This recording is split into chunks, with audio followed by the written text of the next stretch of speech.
twamukize. Gutinda kwa Yesu ni kumubuza gukemura ibibazo umaranye igihe kirekire. Gutinda kwa Yesu ni kumubuza gukemura ibibazo umaranye igihe kirekire. Bashiki ba Lazaro babwira Yesu, si Lazaro akundaga yarapfuye, none n'umunsi wa kane ari mu gituro, baragutegereje Yesu uratinda.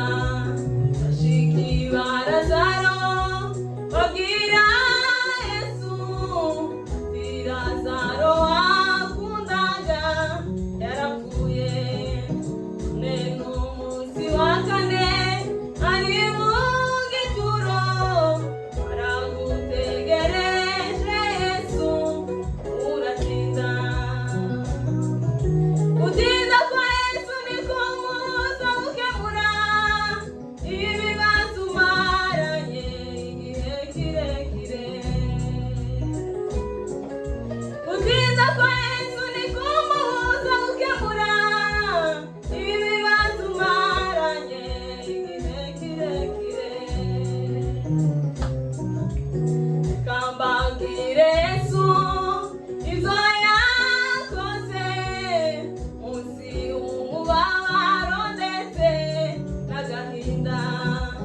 Ageze i Betaniya asanga barira, ariko yavuyeyo asiga baseka.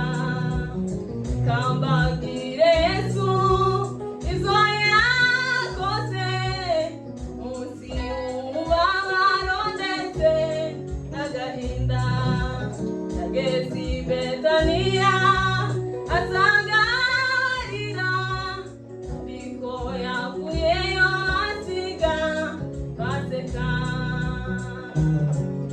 Gutinda kwa Yesu ni kumubuza gukemura ibibazo umaranye igihe kirekire.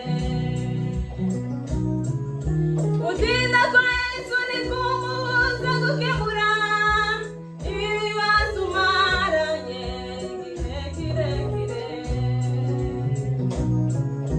Nturambirwe uzasubizwa nihagera, nturambirwe uzasubizwa nihagera.